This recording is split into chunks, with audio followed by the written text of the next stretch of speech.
Good morning, friends. Episode 1 as always uploaded the videos and हम लोग शायद economic factors की बात कर रहे थे. अभी पूरा टॉपिक्स कवर नहीं हुआ था पिछले वीडियो में, सो हम वहीं से कवर करेंगे. सो थर्ड जो है इकोनॉमिक प्लानिंग. तो इकोनॉमिक प्लानिंग जो होता है, every countries plans for the future. Economics planning का क्या होता है?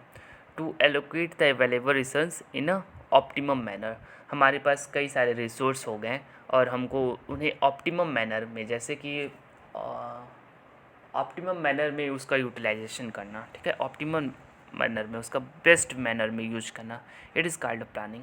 और हमारे पास कई तरीके से पैसा भी आ गया, तो उससे हम कैसे भी बेस्ट पॉसिबल तरीके से मैनर करें कि जिससे हमको अच्छा ऐसा यूटिलाइजेशन मिले, दैट इज़ कॉल्ड प्लानिंग. ठीक है, तो every countries plans for the future economy activity. हर कंट्रीज प्लान्स करता है फ्यूचर इकोनॉमी एक्टिविटी के लिए. The sector which get priority in their development plans are given better facility and greater investment opportunities by the government. ठीक है, द business firms of such sectors have benefit over firms in other sectors.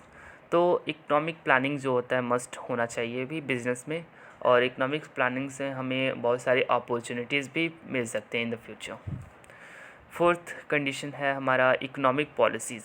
तो policies क्या होता है? Policies हम बनाते हैं for the policies, rule and regulations को पॉलिसीज़ जनरली हम कहते हैं. ठीक है, तो पॉलिसीज़ होते हैं जिससे policies include fiscal policy, monetary policy, industrial policy, trade and foreign investment policy. Economics follow expansionary and contraction policy according to economic condition in the country. ठीक है, कंट्री के हिसाब से जैसी कंडीशन होती है इकोनॉमी की, उस तरह की पॉलिसी मस्ट भी अडॉप्ट होना चाहिए.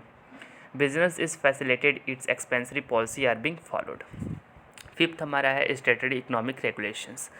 हमारे कुछ स्टेटरी हैं जो इकोनॉमिक रेगुलेशन करते हैं.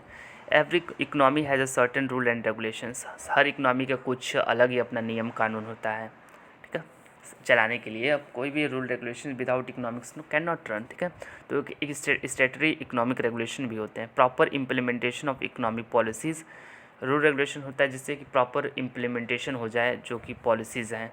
In India we too have laws like हमारे भारत में भी कई तरह के लाज हैं, जैसे फेमा कंपटीशंस ला, फेमा हो गया, कंपटीशंस ला हो गया, 2002 कंपटीशन ला है, टू कंट्रोल इलीगल और unfair practice in a business. There are also regulatory bodies like SEBI, TRAI telecom regulatory authority of India, SEBI, security exchange board of India.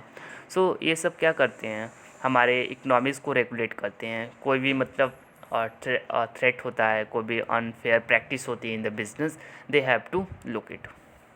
सो 6 आता है economic growth and development. An economy witnessing high growth will be better market for business form. ठीक है, economics मतलब ये गवाह है कि high growth जब होता है तो better market for business form. ठीक है, जब भी इकोनॉमी अच्छा परफॉर्म करती है, दैट्स मीन्स वहाँ पे बिजनेस अच्छे चल रहे हैं. As a demand in such economy will be higher. और उस उधर का डिमांड इकोनॉमी में मतलब हाइकर ही होगा बिजनेस का. With greater economic development, technology advancement and better human resource become available to the business organisation. Economic development also leads to better economic infrastructures. जो भी इकोनॉमिक डेवलपमेंट होता है वो बेटर इंफ्रास्ट्रक्चर प्रोवाइड करता है. अगर हमारे इंडिया का इकोनॉमिक्स कहें अच्छी है तो दैट्स मीन्स यहाँ का इंफ्रास्ट्रक्चर्स गुड है. जैसे इंफ्रास्ट्रक्चर्स हमारे कम्युनिकेशंस, रोड ट्रांसपोर्टेशंस, ठीक है, इंश्योरेंस, बैंकिंग सेक्टर्स जो हैं, it is must be good here. So communication, better power, so हमारा इंफ्रास्ट्रक्चर्स गुड है हमारा अगर इकोनॉमिक्स अच्छा है तो. 7th है other economic factor. Other economic factors जैसे banking facilities, insurance coverage, well developed capital and money market and easy of economic functioning of other economic factor which facilitates the business. तो ये हमारा था economic factor. 7th हम लोगों ने बात किया इकोनॉमिक फैक्टर के बारे में, जिसमें हम सारे discuss economic system, economic structure, economic planning, economic policy, statutory regulations and regulatory, economic growth and development, other economic factors, non economic factors. अब हम बात करेंगे नॉन इकोनॉमिक फैक्टर्स. इसमें हमारे political factors, legal factors, social culture factors, technological factors, natural factors और demographic factors आएंगे. सो हम non economic factors अब डिस्कस करेंगे, जिसमें पॉलिटिकल फैक्टर्स फर्स्ट है। नॉन इकोनॉमिक फैक्टर्स जो कि इकोनॉमी से रिलेटेड ना हो, दैट्स मीन्स पॉलिटिकल फैक्टर्स जो कि हम आउटसाइड तरीके से आई थिंक्स कर सकते हैं। Following are the component consider the economic environment of business, component non economic environment of business है जो कि बिजनेस से रिलेटेड ना हो, ठीक है। पॉलिटिकल फैक्टर्स, लीगल फैक्टर्स हम लोग को देखते हैं। Political factors they are affect different business unit extensively, ये बहुत सारे बिजनेस को एक्सटेंसिवली इफेक्ट करता है। Political factors as a business decision are based on government policies, frequent change in this policy due to political disturbance would force business organisation to change their policy to which makes functioning very difficult. Political factors following: political ideology of ruling party, political strength of the country, relation with other countries, defense and military policy, center-state relationship in the country, strength of opposition party. जैसे कि हमारी country में अगर BJP government है, as a Modi government, that means Hindutva का आगे बढ़ाता है नारा है, और हमारा रिलेशंस भी गुड है यूएसए में और इधर इस समय, तो दैट्स मीन्स इधर good opportunity for the business for growth है। तो हमारी पॉलिटिकल पार्टीज़ पे भी कुछ बिजनेस निर्भर करते हैं। Legal factors: every country has a number of legal regulations to ensure that interest of business organisation do not go against the national interest. तो हर कंट्री में कुछ लीगल फैक्टर्स होते हैं कि company interest of business organisation do not go against the national, क्योंकि जो भी बिजनेसमैन है वो सब अगेंस्ट ना हो जाए नेशन के, ठीक है। Right from the stage of incorporation of organisation, their listing in the stock exchange, customer complaints, redressal, payment of tax to the government, manufacturing norms, employment of labor to pricing of product and service, a number of legal regulations have to be fulfilled. In India, there are various laws such as Consumer Protection Act, Foreign Exchange Management Act, FEMA, Foreign Exchange Management Act, which govern the legal environment of business. क्योंकि बहुत सारे जो businessman हैं वो deny कर देंगे, भाई हम क्यों इतना टैक्स पे करें। तो इन सब को देखते हुए हम लीगल फैक्टर्स को भी बढ़ावा देते हैं, जिससे कि हाँ ये लीगल फैक्टर्स है, दैट्स मीन्स फेमा जैसे एक बॉडी रेगुलेट करेगी हाँ बिजनेसमैन को भी और हमारे कंज्यूमर को भी, कि no one can be arise from their voice. So अभी नेक्स्ट करते हैं हम सोशल कल्चरल फैक्टर्स, क्योंकि बिज़नेस के फैक्टर्स जो हैं हमारे नॉन फैक्टर वो सोसाइटी है, क्योंकि बिज़नेस हमको सोसाइटी में ही करना है। क्यों? बिज़नेस तो हम कहीं आउटसाइड करेंगे नहीं, बिज़नेस हमको हमेशा सोसाइटी में इस्टेब्लिश करना पड़ेगा। तो हमको सोशल का भी ध्यान रखना पड़ेगा, क्योंकि पीपल कैसे हैं उनसे पोलाइटली बात करने के लिए, उनके बिहेवियर, अगर सोसाइटी में कुछ प्रॉब्लम क्रिएट होता है एक्शन उसके खिलाफ, जैसे बिज़नेस के एक्टिव होना चाहिए कि हाँ हमारी सोसाइटी हम आपके लिए खड़े होना चाहिए।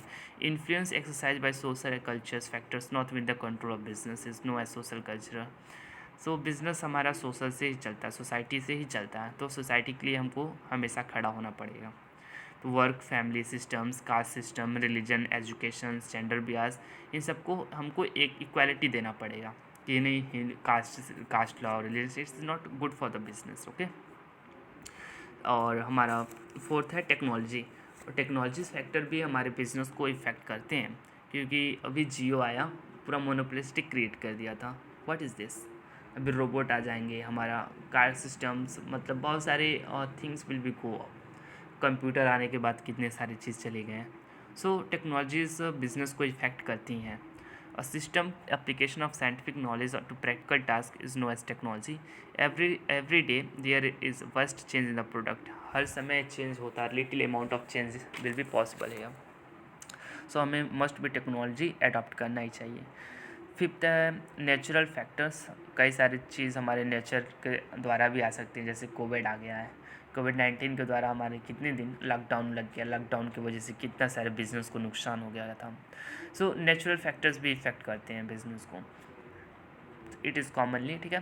तो नेचुरल रिसर्च जैसे climate conditions, port facility, topographical factors such as soil, sea, rivers, rainfall, ये सब जो होते हैं हमारे बिजनेस को ज़्यादा इफेक्ट कर सकते हैं, ठीक है। Demographic factors, there are components of business environment concerned with perspective of populations, its size, standard of living, growth rate, age, sex, compositions, family size, income level, upper level, middle level and lower level, etc. Every business unit must consider these features of population to assess the various needs of the population and produce accordingly. और कोई भी business है तो must भी उसे कुछ मतलब search कर लेना चाहिए कि किस प्रकार के यहाँ पे लोग हैं, एज क्या है, मिडिल क्लास फोकस किस पे करना है, स्टैंडर्ड ऑफ लिविंग क्या है यहाँ पर। जैसे आप किसी भी शहर या जाते हैं तो वहाँ पे मतलब किस टाइप्स ऑफ पीपल्स आएंगे आपकी बिज़नेस पे, तो ये सब कुछ डिस्कशन कर लेने चाहिए बिज़नेस करने के बाद। सो आई थिंक से एक one questions we have to cover it. और what do you mean by business environment? I think you have to clear it very properly and explain the non-economic environment. Business non-economic, that is non-economic factor. तो अभी हम micro environment की बात कर लिए, अब micro environment की बात करते हैं। माइक्रो इन्वायरमेंट क्या होता है? Micro environment factors refers to those internal factor and internal organised component that directly affect business also. अभी मैक्रो का बात करें जो आउटसाइड से होता है, और माइक्रो का बात करेंगे। माइक्रो में दो था, ठीक है, हमारे माइक्रो में दो था, कौन सा? इकोनॉमिक फैक्टर और नॉन इकोनॉमिक फैक्टर। और हमारा माइक्रो जो होता है जो कि इंटरनल में ही रहेगा, बिज़नेस के अंदर से जो इफ़ेक्ट आता है और बिज़नेस को बहुत भारी इम्पैक्ट करता है, तो वो हमारा माइक्रो इन्वायरमेंट होता है। तो इसमें आई थिंक 5 आएंगे, जैसे कि सप्लायर हो गया, हमारा कस्टमर हो गया, कंपटीटर्स हो गया, मार्केट इंटरमीडिएसी हो गया, पब्लिक हो गया, ठीक है। तो ये सब हमारा जो इंटरनल इफेक्ट करता है बिजनेस को। सप्लायर क्या होते हैं? The person who supply raw material and required component to the organisation known its supplier. Supplier वो होता है जो पर्सन होता है जो कि हमको रॉ मटेरियल प्रोवाइड कराता है हमारे बिजनेस में, ठीक है, वो हमारा सप्लायर होता है। They must be reliable and business must have multiple supplier to reduce dependence upon only one supplier, ठीक है।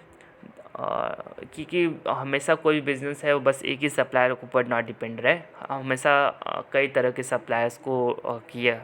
तो ये होता है कि अगर एक सप्लायर मान लीजिए आपसे पैसा कुछ हो गया कि अनफेयर कुछ हो गया, ठीक है, जो सप्लायर है वो माल ना दे आपको, तो डैट्स मीन्स उस समय आप दूसरे सप्लायर से अपना काम चला सकें।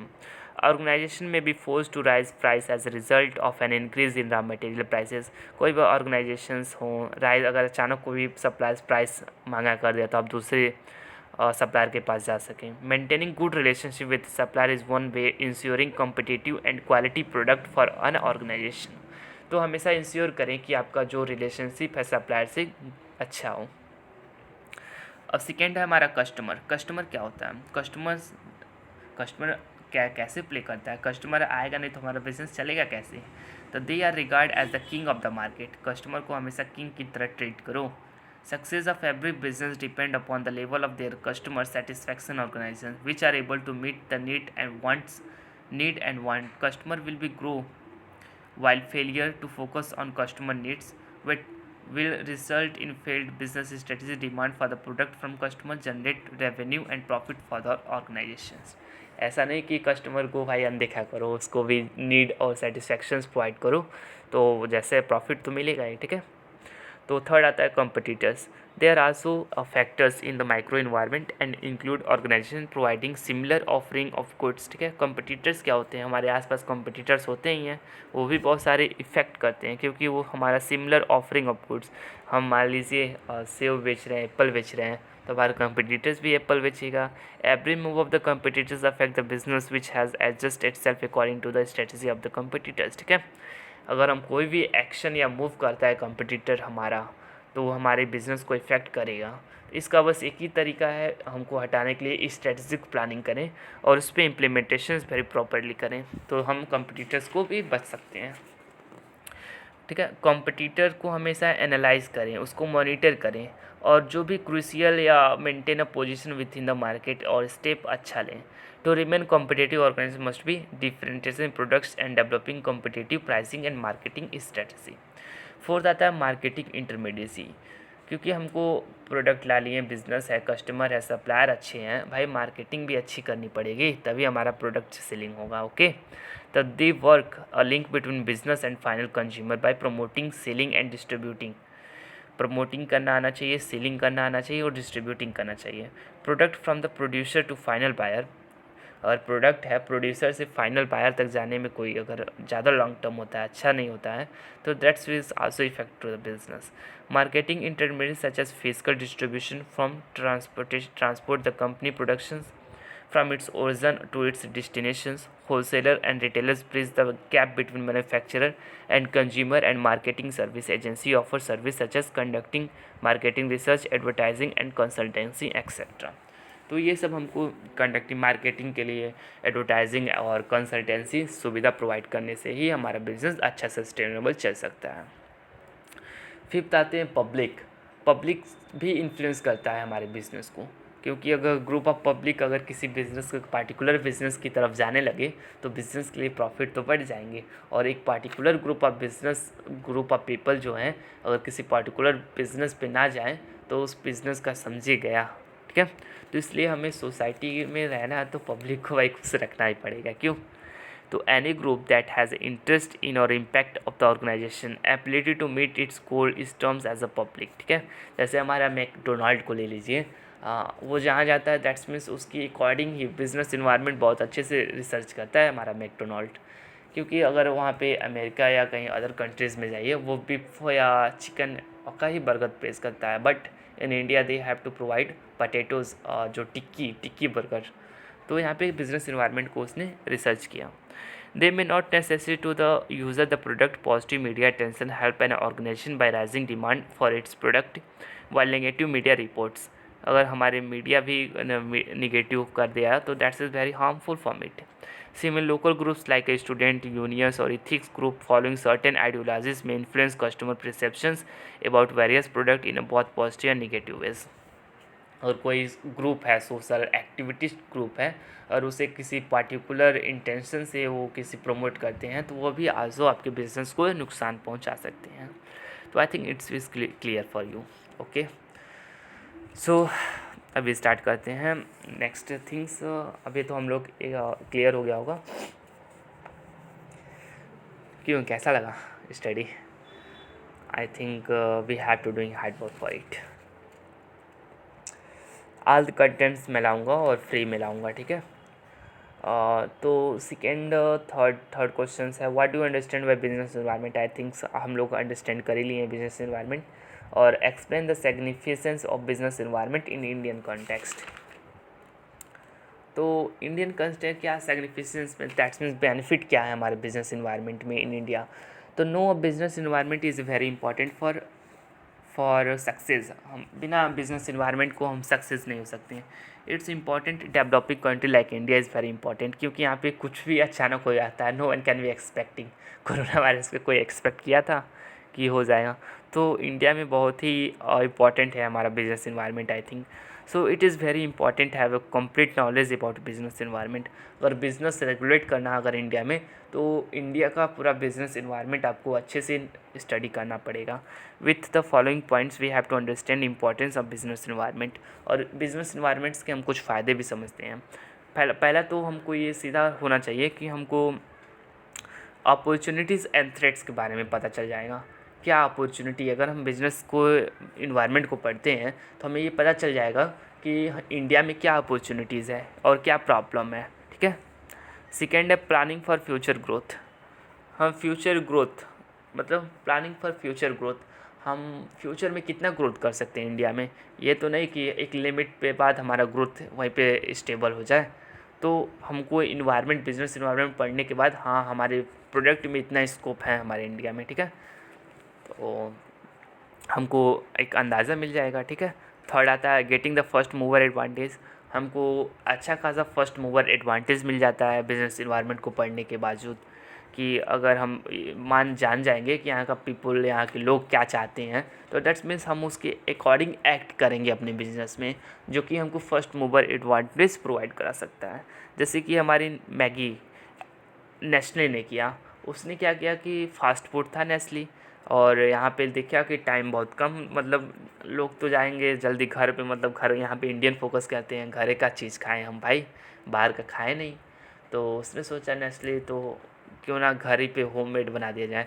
तो इंडिया में 5 मिनट पे घर में ही नेस्ले बन जाता है।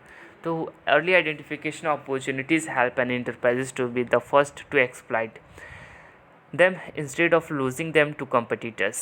Example, Nestle become the leader in the noodles fast food market because it was the first to recognize the need of India for fast food that could be made at home. So fourth है reading early warning signal. हमको जो भी मतलब warning signals जो होता है हमको कुछ पता चल जाता है पहले भी। जैसे कि business environment is dynamic and keep on changing whether in the terms of technological improvement, shift in the consumer preference of entry of new competition in the market. So copying fifth है copy with rapid change. Business environment analysis make the task of manager easier in dealing with the challenges of a dynamic business environment. ठीक है, तो business environment जो analysis होता है वो manager का task होता है जो कि हमको डील करता है चैलेंजेस को फेस करने के लिए। ठीक है, dynamic business environment. So, in order to effectively cope with a rapid change in a business environment, manager must understand and examine the environment and develop suitable course of action. Manager को भी अच्छे से understand करना पड़ेगा environment को, तभी वो rapid change मतलब बदलाव ला सकेगा। In India there has been rapid economic social and technological development in recent past. हमारे इंडिया में भी बहुत जल्दी मतलब टेक्नोलॉजी का चेंज और सोशल इकोनॉमिक का चेंज हुआ है। Due to emphasis of digitalisation organisation have switched to online system with the growth in retailing business. ठीक है, most of the organisation are shifting their online through the retailing. So invention very important for here. 6 है improving performance. The enterprises that continuously monitor the environment and adopt sustainable business practice are the one which not only improve their present performance but also continue to sustain the market for longer period. हमेशा improving performance मतलब आज जहाँ हमारा growth है वहाँ हम ensure करें कि 1 ईयर्स या 2 ईयर्स के बाद हमारा ग्रोथ यहाँ तक पहुँचना चाहिए, मतलब परफॉर्मेंस को इम्प्रूव हमेशा करते रहिए। 7th, facing competitions. हमें बिज़नेस इन्वायरमेंट पढ़ने के बाद हम कंपटीशन को भी इजीली फेस कर सकते हैं, क्योंकि हमें ये पता रहेगा भाई कि इंडिया जैसी चीज़ों में यहाँ पे क्या किस चीज़ की नेसेसरी है, यहाँ पे पीपल क्या चाहते हैं, what the needs of the customer. ठीक है, तो हमको फेसिंग कंपटीशंस भी कर सकते हैं। In India the launch of Reliance Jio का कहानी सुनते हैं। Reliance Jio has created tough competition for other telecom firms. Jio आने से हमारे टेलीकॉम सेक्टर्स में काफ़ी मतलब वो कंपटीशन क्रिएट हो गया। Similarly in all other sectors competition is promoted through competition law and monopolies are discouraged. ठीक है, सो हमारे मतलब बिजनेस इन्वायरमेंट से पढ़ने से ये फ़ायदे होते हैं। और हम फाइनली जो है फ़ायदा ये होता है हम स्ट्रेंथ और वीकनेसेस जान सकते हैं किसी भी कंट्रीज़ या किसी भी बिजनेस का। ठीक है, सो हमारा जो क्वेश्चंस एक और है जो देखते हैं क्या लिखा है। Right a note on Indian business environment post 1990s। सो ये क्या होता है, इकोनॉमिक्स रिफॉर्म्स 1990s में क्या हुआ था बिजनेस इन्वायरमेंट। ठीक है, बिजनेस इन्वायरमेंट के बारे में जानेंगे जो कि 1990s में हुआ था। तो इकोनॉमिक्स रिफॉर्म्स आया था हमारा पता ही है 1991। इकोनॉमिक्स रिफॉर्म्स क्या होता है बहुत सारे लोग पूछेंगे, तो इसमें इकोनॉमिक्स रिफॉर्म प्राइवेटाइजेशंस, लिबरलाइजेशंस और सेंट्रलाइजेशंस, आई थिंक ये थ्री कम्स आए थे। ठीक है, इकोनॉमिक पॉलिसी आया था, इंडस्ट्री पॉलिसी। तो 1991 there was done to enhance productivity and rise output and income in the country. So it brings stability of reduced debt burden. Many significant changes are introduced in the industry policy, fiscal policy, banking and financial market. This led to rapid change in the business environment. बहुत सारे changes हुए थे उस समय, physical policy, industry, banking सारे चीज़ों में change हुआ था 1990s में। तो first change in the industrial licensing, licence में चेंज किया गया था। पहले क्या होता है, compulsory licensing provision were eased in the industrial policy 1991। मतलब यहाँ पे लाइसेंस को इजी कर दिया गया। बहुत पहले तो बहुत टफ था लाइसेंस लेना फॉर द बिजनेस करने के लिए या इंडस्ट्रीज़ को सेटअप करने के लिए, बट इन 1991 को इंडस्ट्री पॉलिसीज़ के तहत लाइसेंस को ईजिली कोई भी ले सकता है। And only 50 industry groups were left in the list of compulsory licensing. This was further reducing its phased manner and today only 5 industries are under compulsory license. They are distillations and brewing, alcoholic drink, इन सबको compulsory licensing कर दिया गया है, क्योंकि alcohol है, cigar and cigarette of तंबाकू and manufacture तंबाकू सब्सटीट्यूट, ठीक है। जो अल्कोहल है, तंबाकू है, electronic, air sports and defence equipment, industrial explosive और स्पेसिफाइड हैजर्ड्स केमिकल, ये सब है जिसको लाइसेंसिंग कंपल्सरी है लेना, ठीक है इसमें। और जो सेकेंड हुआ था D reservation of public sector, क्योंकि पब्लिक सेक्टर से प्राइवेट सेक्टर की तरफ मूव हो रहा था उस समय 1991 में। तो उस समय बस इस समय तो बस ऑनली टू या थ्री थिंग्स हैं जिसमें कि अभी हमारा बस पब्लिक सेक्टर्स का चलता है। एटॉमिक एनर्जी हो गया और रेलवे हो गया। रेलवे आई थिंक अब प्राइवेट कर दिया गया है। सो 3 है MRTP act and competition law.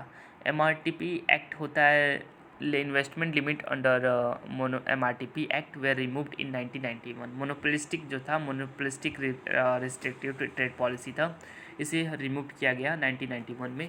Commission was left trade practice competition act, monopolistic restrictive and under trade practice competition act to transfer the competition commission of India.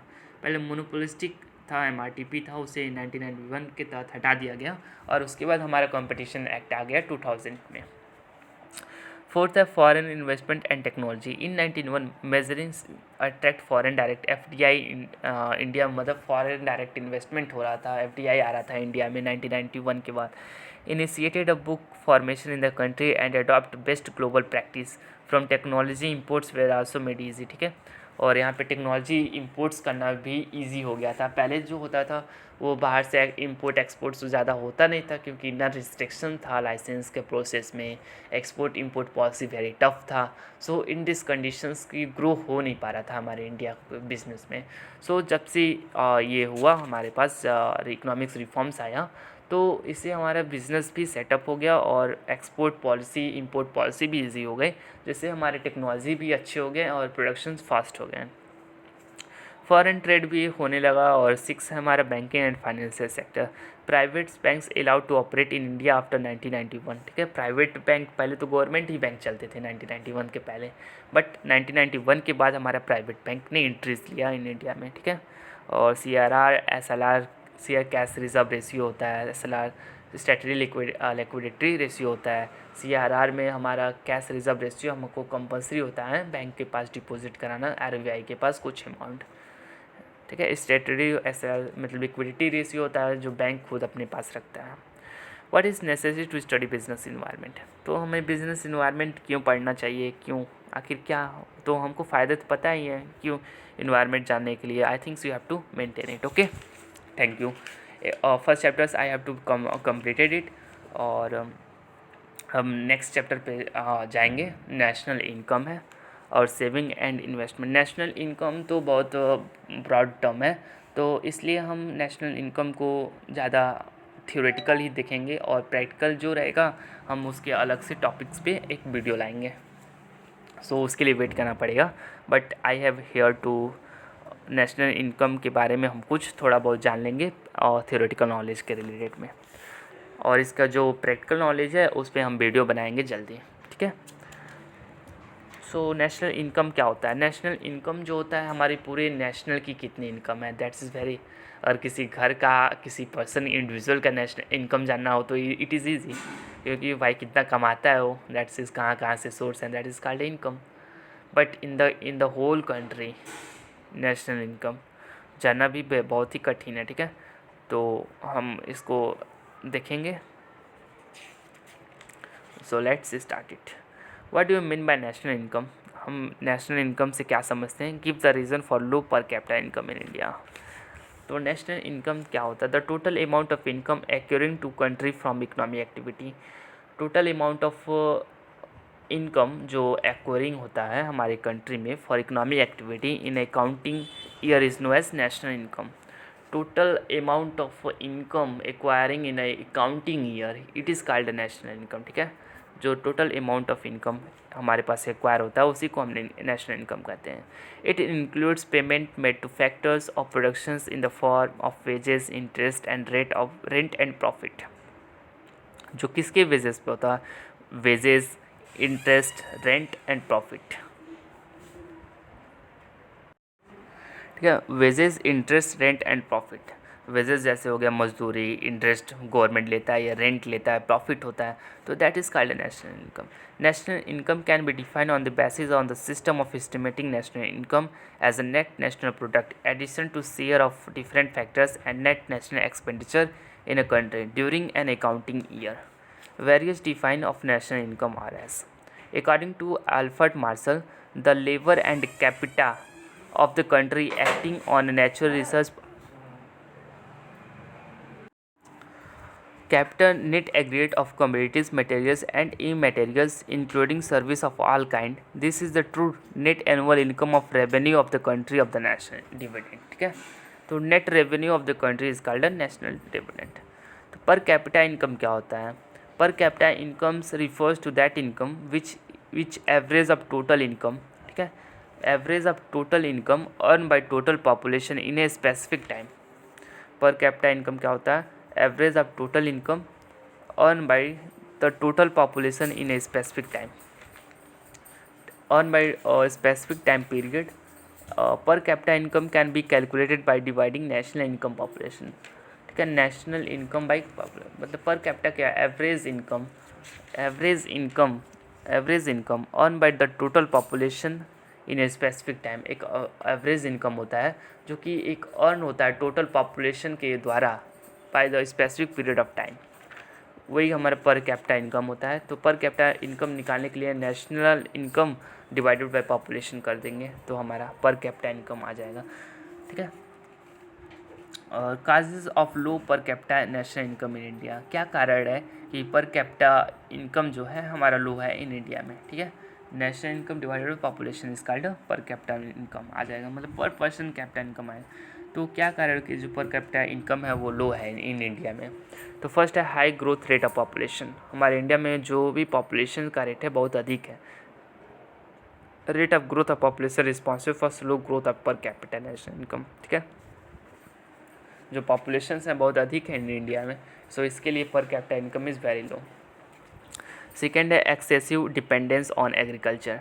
हमारा जो economy है वो generally predominantly depend on agriculture and primary active even today more than half of population engaged in agriculture।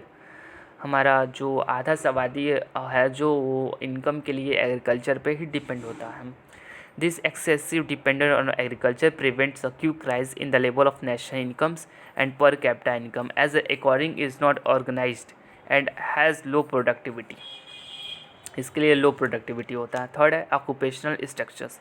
The lopsided occupational structures also responsible for slow growth of national income in the country. Present about 50% of working force is engaged in agriculture, allied activities, 21% in industry or mining and the remaining tertiary sectors. So हम देख सकते हैं 50% से अधिक जो labour हैं वो working force है हमारा एग्रीकल्चर में रहता है और 21% इंडस्ट्री में रहता है और बाकी जितना होगा हमारा टेरिटरी सेक्टर में होता है।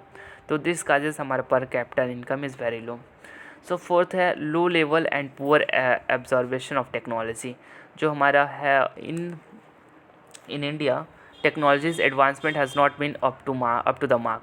More of them the technology developed in the country are imported. It is not utilized in the production process due to lack of skilled work. This causes slow growth of national income. जो हमारा India है उसमें technology का बहुत ही poor conditions है, because अगर कहीं industries है तो वहाँ पे बहुत पुरानी ही टेक्नोलॉजी है और कुछ टेक्नोलॉजी आती भी है न्यू जो इंपोर्ट किया जाता है but not proper skilled trained labour, we have to not utilise it. So poor industrial development. हमारा जो इंडस्ट्रियल है डेवलपमेंट है वो भी काफ़ी पुअर है। It is evident that industrial nations have higher income. ठीक है, the industry sectors India has failed to maintain a consistent and sustainable growth which has resulted in low growth in the national income. India fail होता है sustainable और consistent growth के लिए। 6 है lack of infrastructure facilities. The infrastructure facilities India have not developed as per requirement. ठीक है, infrastructure जो facilities है इंफ्रास्ट्रक्चर्स गुड होना चाहिए लेकिन उतना भी नहीं अच्छा है हमारे इंडिया में जैसा रिक्वायरमेंट होना चाहिए। Shortcoming transportation, communication, power, irrigation ETC hindrance the development of agriculture and industrial sectors. Leading the poor growth of national income. Seventh है poor rate of saving and capital formations. Generally Indians peoples are not believing the saving और investment. Most of the peoples are generally doing agricultures and they have to survive from it. They don't think about the saving. So an investment in India has been low as compared to the foreign formation which is necessaries for increasing output and income. Low rate saving and investment has resulted in low national in the country. ठीक है, तो हमको income saving और investment बढ़ाना पड़ेगा, तभी हमारा पर कैपिटा इनकम बढ़ेगा। Social political condition prevailing the country have also not been conducive towards rapid economic growth. Peculiarities like caste systems, joint family system, literate, illiterate, unstable political scenario. तो society का भी कुछ प्रॉब्लम है जो कि होता है हमारे, जैसे कि जॉइंट फैमिली ही चलता है, कास्ट सिस्टम होता है, इलिटरेसी रेट अधिक है, अनस्टेबल पॉलिटिकल सिनेरियो है। सो इन दिस केसेस तो हमारा पर कैपिटा इनकम लो है। व्हाट डू अंडरस्टैंड बाय, हमारा सेकेंड क्वेश्चन है what do understand by capital formation. Capital formation क्या होता है? कैपिटल पूंजी फॉर्मेशन से क्या समझते हैं आप लोग? तो जैसे कि हम इन्वेस्टमेंट करेंगे तभी आई थिंक कैपिटल होगा। तो capital formation that means you have to borrow या न्यू एसेट या new technology. So it is I think it is called capital formation. तो आइए पढ़ते हैं कैपिटल फॉर्मेशन के बारे में। Capital formation means making additional to the stock of real capital in a country. ठीक है, मतलब स्टॉक को additional stocks making in real capital in a country. Other words, capital formation involve producing capital goods such as machine, tools, transport equipment, material, electricity. Producing capital goods such as machine हो गया, tools हो गया, transport equipment हो गया, materials, electricity etc. Which are all used for future production of goods. तो capital goods formation करना, जैसे stock, machine, tools या जो कि ऐसा चीज़ टेक्नोलॉजीज जो कि हम यूज कर सकें फ्यूचर में, for making additional to the stock of capital saving and investment are essential. So according to Professor Narsake, the meaning of capital formation is that society does not apply the whole of its current productions activity to needs and needs a desire of immediate consumption, but directs a part its to the tools of making of capital goods. Tools and instrument, machines and transport facilities, plant and equipment, all the various forms of real capital that can so greatly increase the efficiency of productive effort. The essence of the process then is a divergence of a part of society currently available resource of the purpose of increasing the stock of capital goods so as to make possible an expansion of consumable output in the future. Investment refers to the increment of capital equipment. हमेशा investment ही reference करते हैं equipment of capital equipment. ठीक है, तो reason for low capital formation in India, क्या reason है कि जिससे हम कैपिटल फॉर्मेशन से पीछे हुए हैं? क्यों? Capital formation is good for our economy, क्योंकि कैपिटल रहेगा तो हमारा फ्यूचर में ग्रोथ भी रहेगा। तो क्यों हमारे इंडिया में कैपिटल फॉर्मेशन बहुत ही लो है?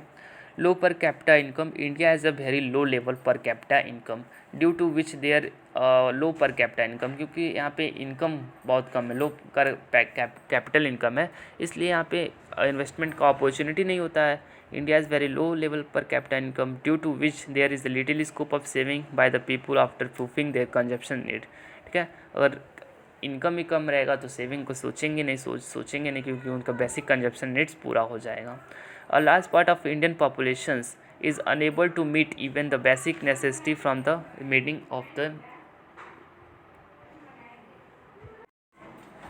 So rapid population growth, यहाँ पे population is very high. Due to very high population in India, there are more mouths to feed than hand to work. ठीक है, माउथ टू फीड दैम, क्योंकि यहाँ पे population है, more mouth to feed them hand to work. ठीक है, because of this saving becomes very low and the major parts of income is consumed by the large population. Low saving leads to low investment and capital formation. ठीक है, जब तक saving ही नहीं होगा तो investment क्या होगा? Capital formation is very delay. So unrealized rural saving in India, the saving potential agriculture sector has not yet been realized. Agriculture income of even the rich farmer in India is still exempted from income tax. वो तो tax भरते नहीं है। This is has led to concentration of income and wealth in the hands of few big and large farmer. It has increased extravagant expenditure in the rural areas and the saving and investment has remained low. Demonstration effect. Peoples in the urban societies of India are highly influenced by consumption habit. जो urban societies के होते हैं जो India में, वो highly influence by consumption habit, वो consumption habit से highly influence होते हैं. And life cycles of western countries leading an increase in consideration consumptions. This tendency terms as demonstration effect reduce the propensity to save. मतलब कि reduce हो जाता है उनको propensity to save in terms of hampers capital formations. Poor contribution of the private corporate sectors. India private corporate sectors is contributing a very little amount to domestic saving. ठीक है, private corporate sectors जो होते हैं contributing very little amount to domestic saving.